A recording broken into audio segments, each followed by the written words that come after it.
พุทธศาสนาเข้ามาวลัย2569ภาษาษาปีสุราศักราชปีรับใส่1387ตัวเลิน8หลองเลียมมาวลัยอยู่3คำปีคิด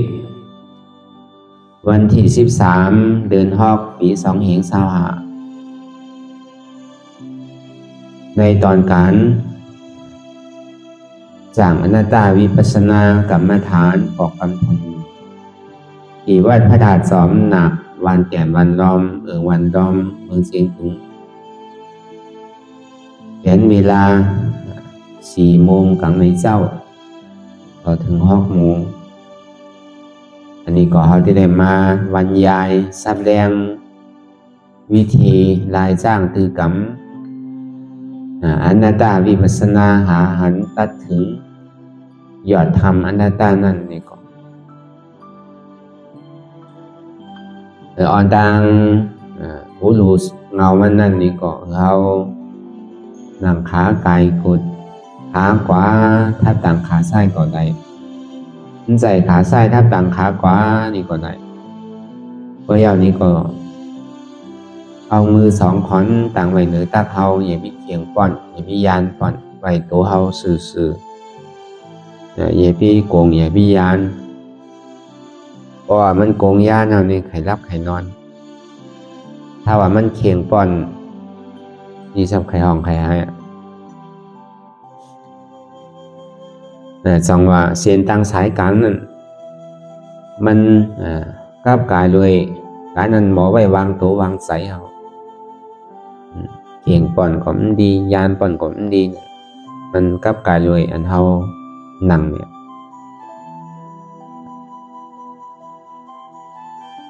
พอยาวนี้ก็คือเฮาลาบหูเนอเปิดหูยานปัญญาพอมือเขาใส่ลีเอาอีดอย่าก่อปฏิวัติน้ำรับตาเนื้อเปิดตาใจนั่นเปิดตายานปัญญาเขาเรียกว่าตาใจพอรับตาไปก็เขาหันพอตาเนื้อนี่มันหันไปกู300,000 เปิงพอตาใจนี่มันที่เกิดขึ้นอันไหนอันหนึ่งนี่มันก็หันจังว่าเปิดตาใสในเปิดตาปัญญานะพิจารณาโดยตั้งแต่หูถึงตีนถึงหูนั่นมีสังผ่องมีอันไหนผ่องที่ว่าเป็นของเฮานั่นคือเฮาบ่หมออิ่มหมอเวอร์หมอจานอย่าพี่ไข่เกิดไข่เท่าไข่เป็นไข่ตายทั้งนังเราที่ป้อนหนองต่างเกิดต่างเท่าต่างเป็นต่างตายนี่เขาก็เราคัดใจหาพอหายยาวนี่ก็คือมันหันพอหันยาวนี่ก็ตัดพอตัดยาวก็ถึงเอาว่าหาหันยาวก็ตัดถึงเนี่ย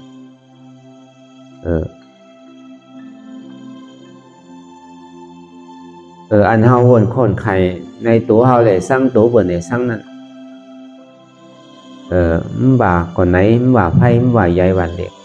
มันบ่าคนมีคนผ่านเกาะมันป้อนอะไรตังเท่า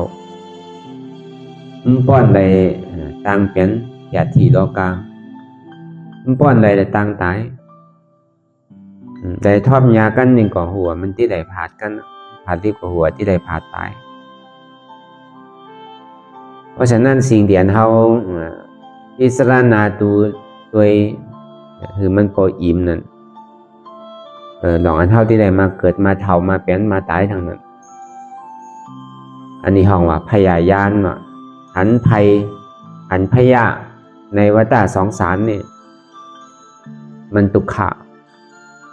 อย่าพี่โหมโจมไข่เกิดแทงอย่าพี่โหมโจมไข่เท่าแทงอย่าพี่โหมโจมไข่เป็นแผดที่รอกาแทงอย่าพี่โหมโจมไข่ตายแทงเนี่ยพอตายก็คือมันยาวอย่าพี่ตายทางนี้ปอกตายอย่างผมโลกเกิด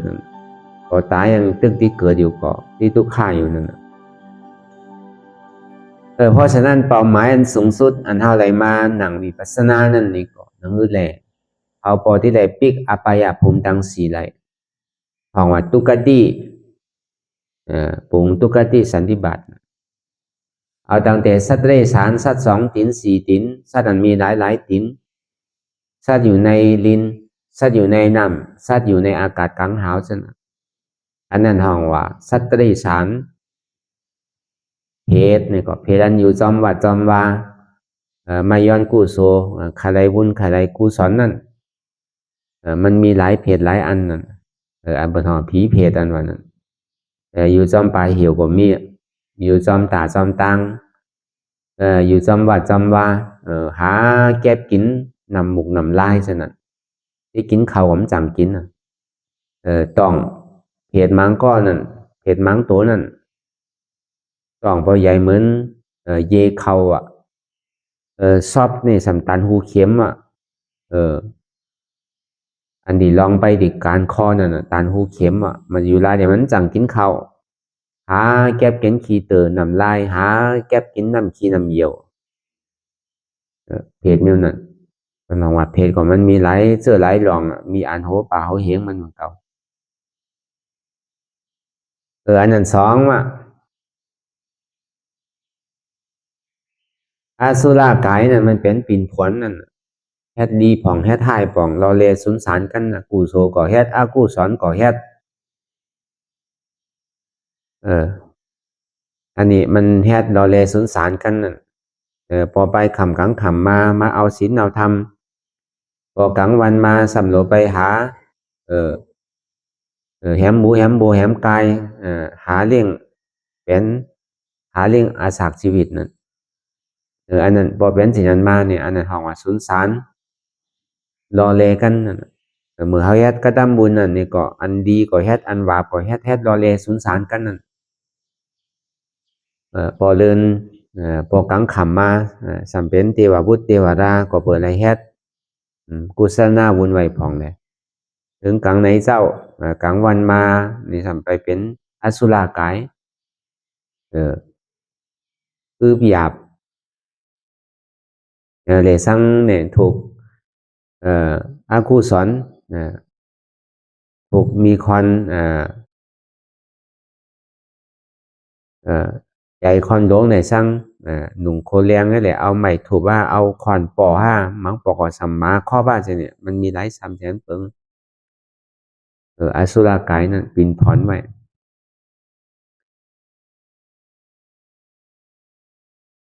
อันนี้นาลายเนี่ยนะเหมือนมีหลายมอหลายคุ้มหนูมหาอเวสีอันนี้นาลายหลายมอหลายคุ้มหลายนั่นเขาก็หันอยู่ดีวัดดีว่านั่นก็เผื่อเนี่ยมันเป็นวันเกิดเมืองนอนเฮาเตๆว่ะในอภัยภูมิดังสีนี่ในการเฮาได้มาเกิดเป็นคนนั่นมันมาโศกเก็บโศกกรรมมาโศกข้าวเลยว่ะมันมีส่วนใดส่วนเป็นมันมีพรตาที่ไรวะเฮาที่เฮ็ดสั่งก็เฮาโดยิ้มเฮ็ดไวๆอันเฮามาเกิดเป็นคนนี่เพราะว่าเฮาตายจากเป็นคนไปเดี๋ยวก็มีโอกาสที่เฮ็ดกุศลตังลีนั่นเป็นคือโอกาสเฮาอันนี้เฮาเกิดมาเป็นคน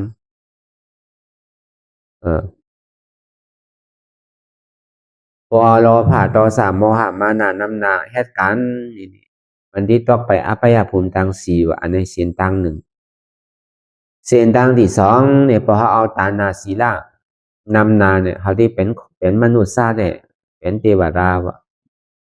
มันก็บ่เฮ็ดเตะๆจ้างเตะๆนี่ก็ตั้งถึงใดในเมืองสวรรค์วะพอเอาตานะเอาสมาธิสมาธิศีลนั่นนำนาเนี่ยสัมไปเกิดเป็นรูปป้าพร้อมพอเอาสติสมาธินำนาเนี่ยสัมไปเกิดเป็นอรูปป้าพร้อมเสียนตังเนี่ยตั้งเสียงเนี่ยมันมีอยู่1เสียนตังไปอภัยภูมิตัง4 2เนี่ยเสียนตังไปเมืองมนุษย์ซาแต่เมืองสวรรค์3เนี่ยเสียนตังไปรูปป้าพร้อม4เสียนตังไปอรูปป้าพร้อม5เสียนตังไปนิพพาน ในศีลตั้งหาศีลนั่นในไปศีลตั้งอัปยภูมิตั้งสี่มนุษย์สาเมืองสวรรค์เมืองหลูป้าพร้อมมาหลูป้าพร้อมเนี่ยมันเป็นศีลตั้งเก่าเขายามไปมาเสียเป็นที่อันอยู่ที่เศร้าเขาก้อยกะวันเกิดเมืองนอนเฮาเตเนี่ยมันเป็นอัปยภูมิตั้งสี่เหลือเสียนั่นเนี่ยเหมือนเขาไปนอนหอแต่โรงแรมเขาเกิดเป็นไปเกิดเมืองสวรรค์นี่ก็เอาไปนอนโรงแรมปอกเงินเสียก่อนที่ได้ปอกเงินขึ้นเมืองไปเมืองหลูป้าพ่อมาหลูป้าพ่อนั่นก็เป็นสิ่งนั้นบอกเงินเสียก่อนที่ได้ปอกเงินขึ้นเสียงต่างเนี่ยมันเป็นเสียงต่างของสัตวาวะเป็นเสียงต่างของพุทธศาสนาสัตวานั่นน่ะคอนก็เป็นสัตวาเทววุฒิเทวดานี่ก็เป็นสัตวาหลูป้าพ่อมาหลูป้าพ่อนี่ก็เป็นสัตวา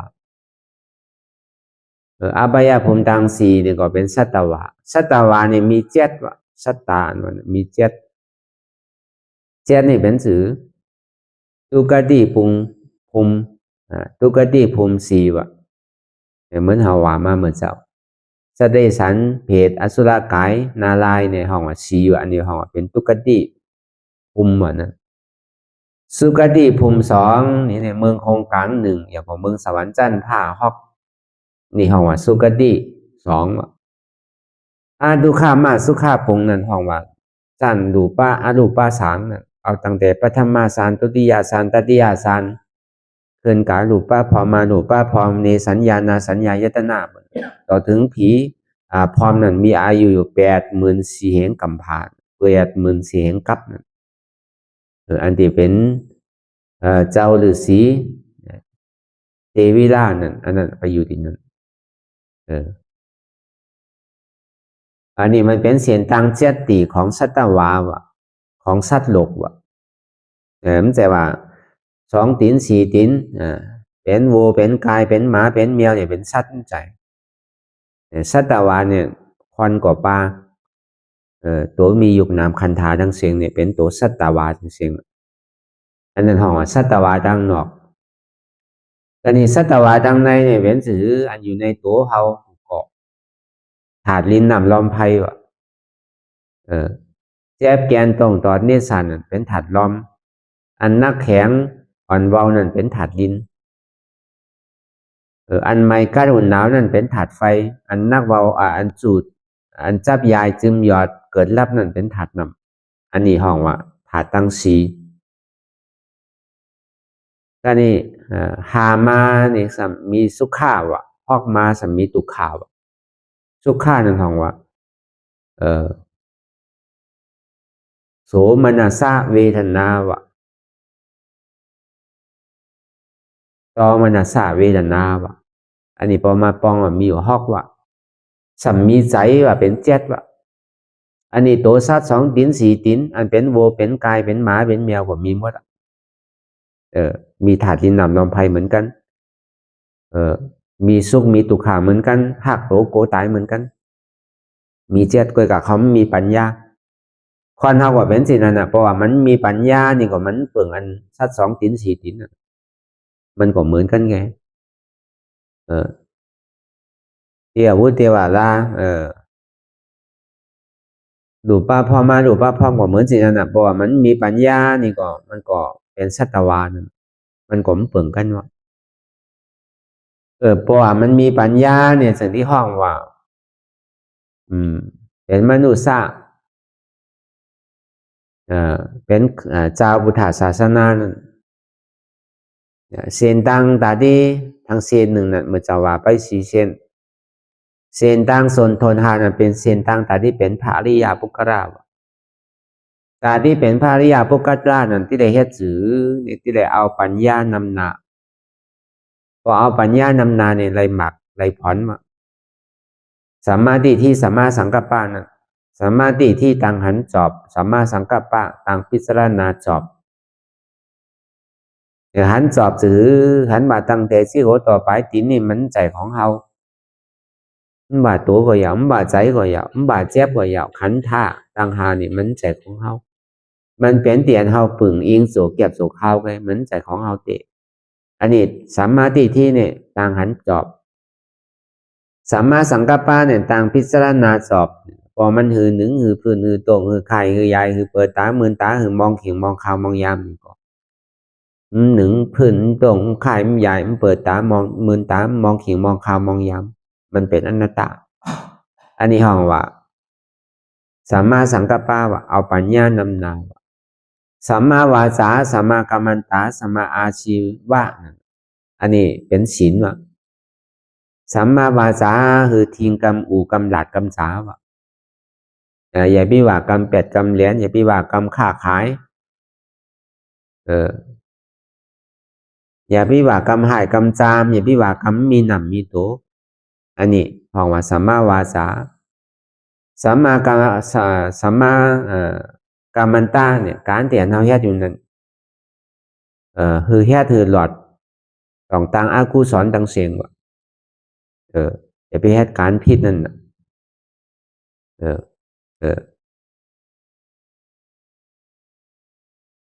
สัมมาชีวะการเลี้ยงต้องเลี้ยงชอบนั่นก็อย่าพี่เอาอาศักสายใจอย่าพี่ไปหนีจากเปิ่นอย่าพี่คือเป็นในดูได้ตายย้อนเฮาเอามันมีหวังอันนี้เฮาว่าศีลสมาธินั่นสัมมาวายามะความเพียรจอบสัมมาสติจอบสัมมาสมาธิการตั้งมันจอบสัมมาวายามะนี่ความเพียรจอบนี่เป็นสื่อนี่เหมือนเราหนังอาทุหนังภาวนานี่ก็เพราะว่ามันถึงขิงถึงข่าวถึงยามนี่ก็เขาก็ติ้มมันลุกมันไข่มันไปมันดุกนี้ที่หนังอยู่สิเนี่ยเป็นสื่อก็ยาวมันเขายามหนังมาที่บอกนั่นเป็นสื่อก็เขาอยู่พิลุกนั่น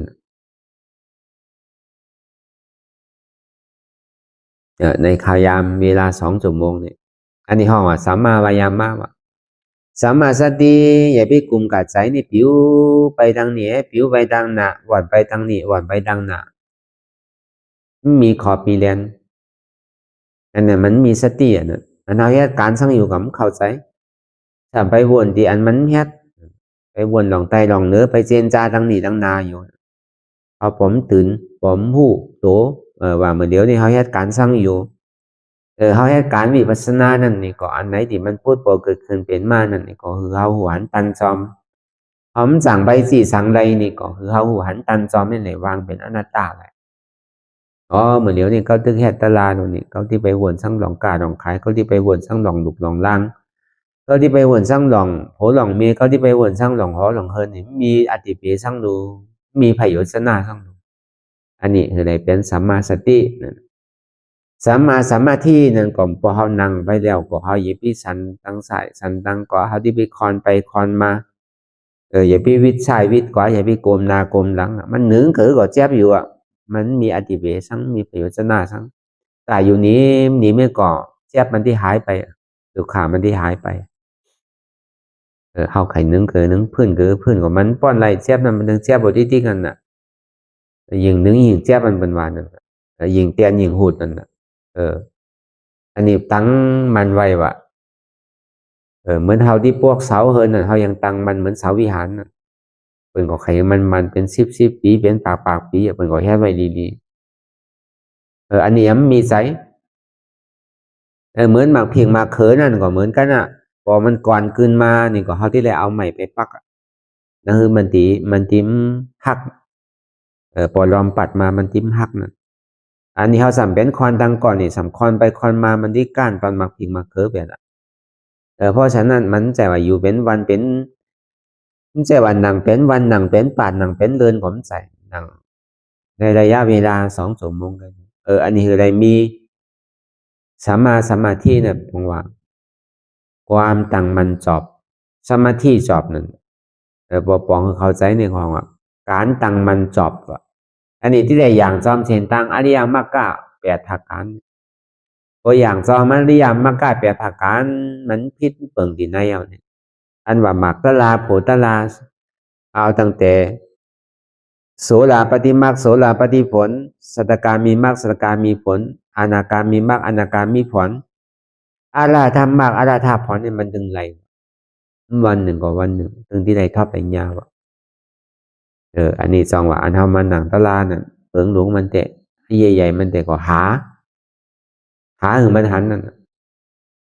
หาสั่งหาในตัวในใจเฮาที่อันมันเป็นอยู่เหมือนเดียวเนี่ยมันมาสื่อเป็นสื่อพอเฮาหามันดึงหันผมหาแต่หัวมันหัน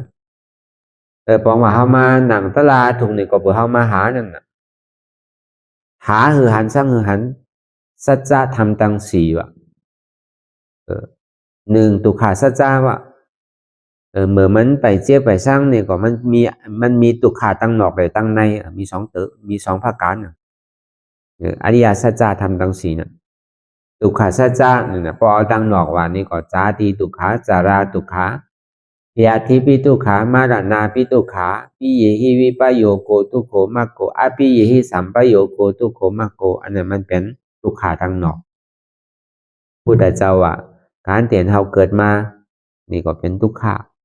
มันแต่วันสองวันตัวอยู่ในตองเนี่ยเก่าเดิน10 เดินสาราตุขาตั้งแต่เล็กๆก็เท่าเท่าเดินคอนอยู่ในตองนั้นจังเพราะว่ามันไข่กินนอมก็ไห้พอกินเนี่ยก็สำคีอยู่ก็ไห้ก็เบอร์มันอยู่ยาบนั่นมันจังอูกำจังหลาดกำโนมันจังผื่นจังคอมเด้อรู้พอไห้ก็เป็นจังที่หู้นั่นน่ะเมย์มันจังที่หู้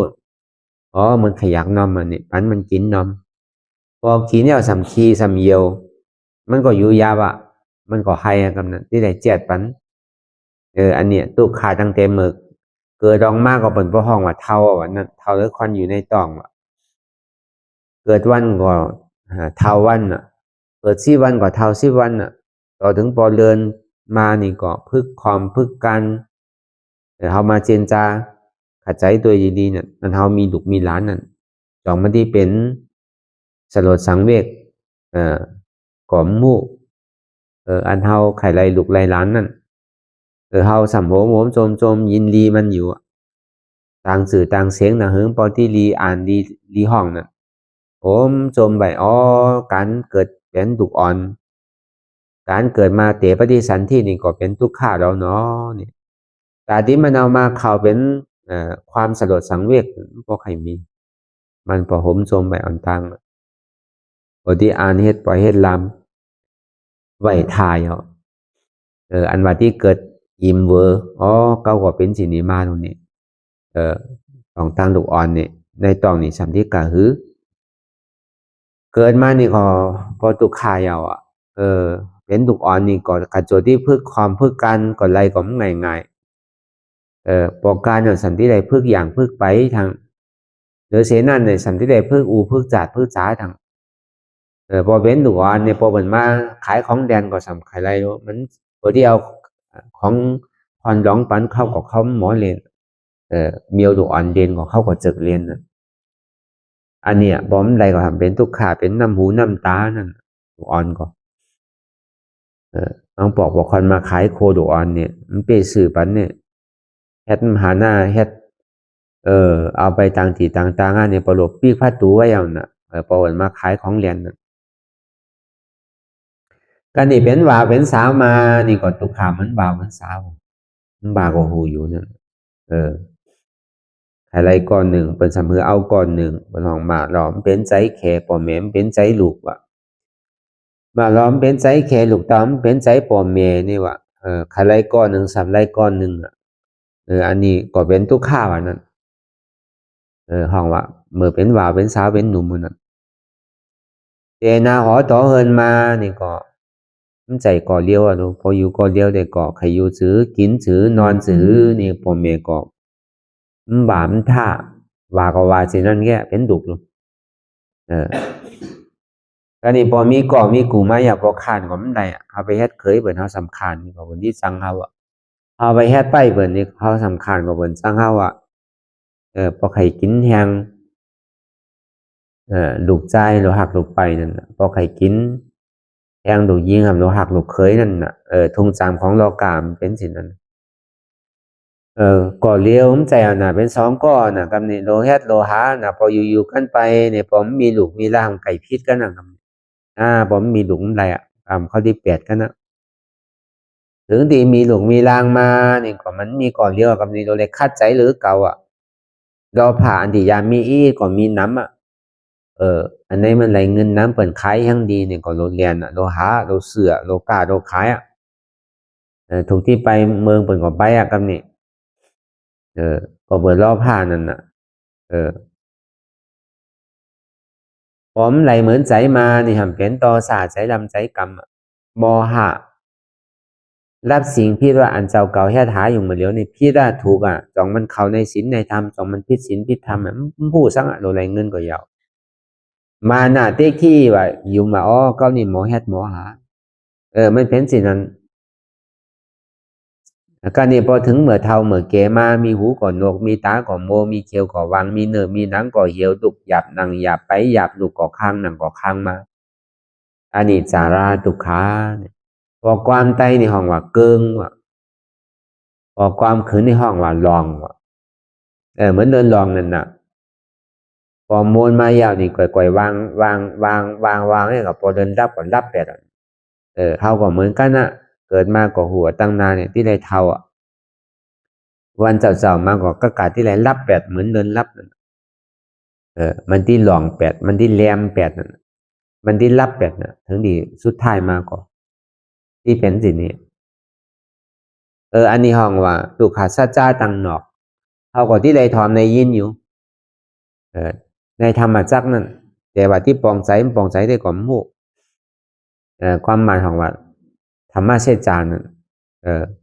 จุมธรรมะเชจาเป็นไก่มาฮอกันเนาะว่าก้าวกายโดยลองอริยสัจจะทำตั้งสี่นะก็นี่ตุขาสัจจะเดี๋ยมันหันไหลมันบาเรียกว่าเท่าวันนุ่มพอเฮานั่งก็ถึงหันคำเดียวอันเฮาหาในเฮาโลหานี่ตุขาสัจจะตั้งในนั่นอันเจ็บแกนตรงตอดเน็ตสันไหวความไตไม่กระดอนแข็งสู้ตุ่มซับยายซึมหยอดเป็นดูอันเจ็บอันเสียบอันไม่อันแกนอันนักจะนี่อันแข็งจะนี่อันเนี้ยเป็นตุขาสัจจะตุขาที่อันมันมีเตะพอเฮาหนังไปเฮาหันนั่นไข่ไรว่ามันไข่ปอนหน้าตุขาเนี่ยพอไข่ปอนกับตัวเห็นมันสุดเหมือนเฮาตังนำตังมันพอดเหมือนเฮาหุงเขาส่วนไผ่มันดีหุงมันปอสุกเขานั่นลมแหงไผ่ลูกดินแคมน้ำแหงพอเป็นสิ่งของมันก็หายไปอันเจ็บอันเสียบอันไม่อันแก่เนี่ยเป็นตุขาสัจจะอันนี้ตุขาสัจจะเนี่ยมันมีที่สัมผัสไรมีกูก่อมบ่าวเจ้าสังบ่าวสมณเณรเขาบ่าวภิกขุบ่าวอุปาอุปโสอุปาสิกาปอกขาวเมียขาวเขาก่อบ่าวเด็กวันนุ่มตั้งแต่7 ขวบเนี่ยมันตึงที่ไรมีส่วนใดส่วนเป็นสามารถตาที่เป็นภาริยาปุกลาไรตั้งแต่7 ขวบก็เฮ็ดไรตลานี่มันจะว่าเฮาเท่ามากกว่าเฮ็ดใจเฮานุ่มมูไปมันดีเฮ็ดใจมันเป็นการดีการแมทเนี่ย7 ขวบยังดีเฮ็ดนั่นน่ะยังเป็นพระอรหันต์ไรเนาะเมื่อปันพระพุทธเจ้านั้นมีหลายเจ้าหลายตอนเนาะตั้งแต่เจ้าปันดีดาเจ้าสิมบรีแต่นี่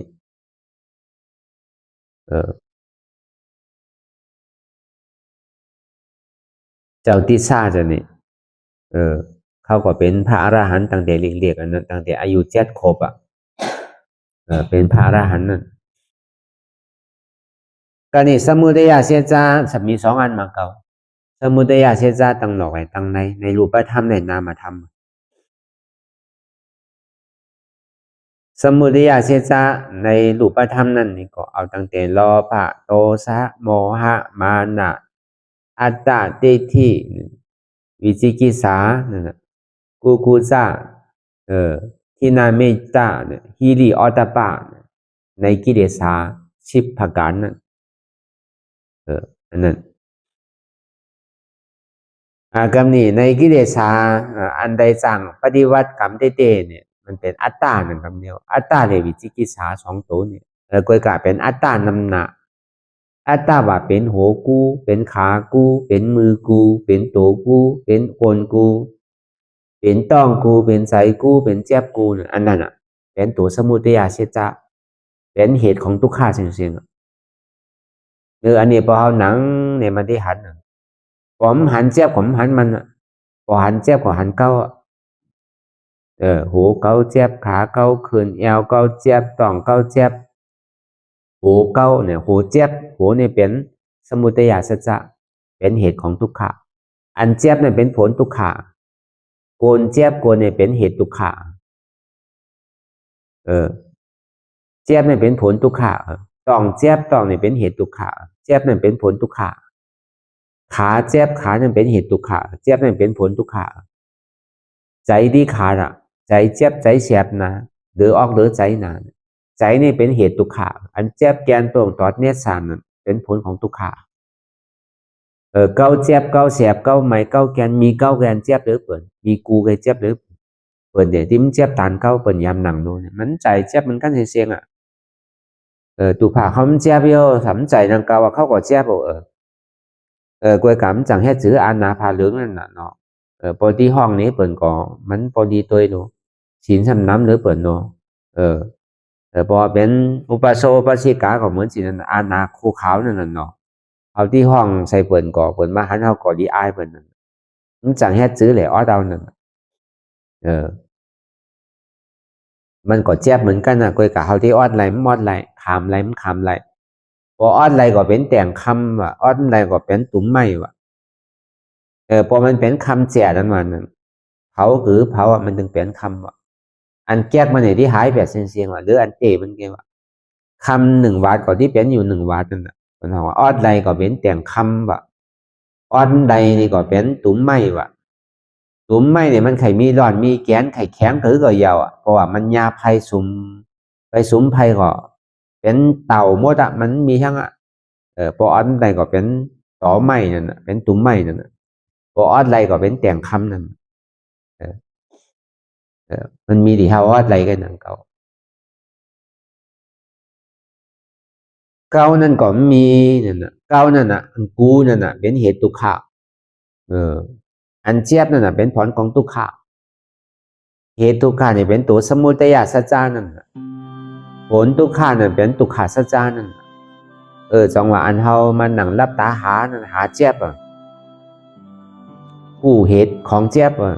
อันเจี๊ยบแกนตรงตอดเนี่ยสารไว้โคมไตชนิเป็นทุกขะสัจจะหานี่หาทุกขะหันอันที่เขาเจี๊ยบเขาเสียบเขาไหมเขาแกนเนี่ยก็เปิดหันคิดหันว่ามีหัวมีขามีมือมีโตมีไสมีเจี๊ยบตรงนี้ผู้คำนี้พอมีหัวก็มีเจี๊ยบมีขาก็มีเจี๊ยบมีมือก็มีเจี๊ยบพออยู่มามันมีก็ตีเตมันมีเพราะว่ามันเป็นของเฮาเตะเฮาโดสั่งอะไรตัวมันสั่งอะไรนั่นนึงหาหันพอหันเหตุมันเนี่ยก็คือตัดอันว่านั่นเอาอนัตตาตัดอันว่าอนัตตาน่ะอัตตาสมาเป็นกูเนี่ยอนัตตาสมาเป็นใจกูเนี่ยอัตตาสมาเป็นหัวกูขากูมือกูโตกูใจกูเจ็บกูพิษเปิดใจพิษกูเนี่ยนะอนัตตาสมามใจหัวกูขากูมใจมือกูตัวกูมใจกูมใจเจ็บกูมใจพิษเปิดเป็นพิษกูเลยอนัตตาอันนี้ห้องตัดพออัตตาตกไปยาวนี่ก็วิจิกิจฉานั่นก็ตกไปกลับเมื่อเลี้ยวนี่มันที่ไหนเอาอัตตาก้อยเมื่อกูปองในปัญหาเป็นศรัทธาอริยาเนาะศรัทธาพระอริยาเนี่ยพอเลยทอมธรรมเทศนาอันเฮาฮอเหมือนเลี้ยวนี่ก็มันก็บ่ต้องเป็นพระโสดาบันไปมันก็ขึ้นเป็นพระสกิทาคามไปเป็นตลาขึ้นไปอันนั้นเป็นห้องว่าศรัทธาอริยาวะเพื่อการเมื่อกาปานเฮาเหมือนเลี้ยวนี่มันมีมันที่ได้เอาก็เปิดกาปานเหมือนนั้นเป็นมหาสาวกะอัครสาวกะเป็นได้สร้างแถมปารมีไว้กวยกับสมัยกาเฮาเหมือนเลี้ยวในเปิดห้องปกติสาวกะวะปกติสาวกะนั้นที่ได้หันเจ็บหันตุขะที่ได้หันยาวหันทางผู้ยาวหูทางตัวยาวตัวแทงปกติสาวกะนั้นมันเป็นตุขะปฏิปตาปุกราวะเมื่อกูบอกมันเป็นสุขปฏิปตาปุกราหนึ่งเหมือนเลี้ยวซ้ำเป็นตุขะปฏิปตาปุกราที่ได้หันตุขะน้ำหันเจ็บน้ำ เดี๋ยวก็วางเป็นอนัตตาพอเป็นสิ่งนั้นที่เดียวนี่เพราะว่าอัตตามันตกไปแล้วเจ็บนั่นก็หายก็ใจอัตตาตกไปแล้วก็เจ็บก็หายทุกข์ก็หายไปเพราะว่าทุกข์เจ็บหายไปแล้วก็เข้าไปเป็นที่นิโรธาสัจจานิโรธาสัจจานี่เป็นนิพพานนิพพานเนี่ยสันเป็นถือนิจจาสันติสุขะอมตะธาตุอันเป็นรู้นี่มันมีเปิดห้องว่าเป็นพระราชสมาบัติพอเป็นพระโสดาบันนี่ก็อันเป็นรู้มันที่ขึ้นไปกรรมหนึ่งในโลกโลกาหลงนั่นในกรรมพานั่นอันที่สุขะหรืออันเป็นในทอบตารางนี่มันมีมันกัดเย็นของสันติสุขะมันมีอันหอนอันใหม่มีใจติดใจติดเนื้ออมตะนี่ก็ห้องเป็นอมตะธาตุอันนั้นห้องเป็นนิโรธาสัจจะเป็นนิโรธเนี่ยอันนี้ห้องหันอยากว่าตัดถึงเนี่ยอันเรามาหาอยู่เหมือนเดียวกับเป็นสิ่งนี้เพราะฉะนั้นนี่ก็เราพิจารณาตัวดังเตียนซี่โคต่อไปถินเราฮัดจุนตัวฮัดจุนใจฮัดจุนเจ็บอะไรมันมาตีตัวนี่ก็เราวางอะไรตีตัวอ๋อมันใจตัวผู้รู้นี่อนัตตามันมาตีใจนี่ก็เราวางใจอะไรอ๋อใจนี่ก็ใจผู้รู้อนัตตามันมาตีเจ็บนี่ก็เราวางเจ็บแล้วอ๋อเจ็บนี่ก็ใจผู้รู้อนัตตาอันนี้ก็ทำมีนี่ก็เราพอหัดทำตีอันใจนี่ก็เราพอหูจักทำมีหันทุกขาทำใจหัวทุกขานี่เป็นอนัตตาทำมีหันเจ็บทำใจหัวเจ็บนี่เป็นอนัตตาทำมีหันเจ็บแกนตรงตอดเนียดชานสันไว้ความไต่ไม่กัดอ่อนแข็งสู้ตุ้มจับยายจึงหยอดเป็นลูกทำใจหัวอันเจ็บแกนตรงตอดเนียดชานสันไว้ความไต่ไม่กัดอ่อนแข็งสู้ตุ้มจับยายจึงหยอดเป็นลูกนี่เป็นอนัตตาทำมีหันว่าบ่ใจหัวกู้ขากู้บ่ใจมือกู้ตัวกู้บ่ใจใจกู้บ่ใจเจ็บกู้มันเป็นอนัตตาอันนี้ก็เราพิจารณายาวๆพยายามเวลาอย่าพิว่าไว้ก่อนอย่าพิว่าถึงก่อนเปลี่ยนเฮาหันเอาวันนั้นอันพิจารณานั้นให้มันถึงเพียงกันพิจารณาถึงเจ็บนั้นพอสุดพิจารณาถึงอัตตานั้นพอตกพูดขาดไปอันไหนที่มันพูดพอเกิดขึ้นเป็นมานั่นนี่ก็คือเขาหมอวางเป็นอนัตตาไหล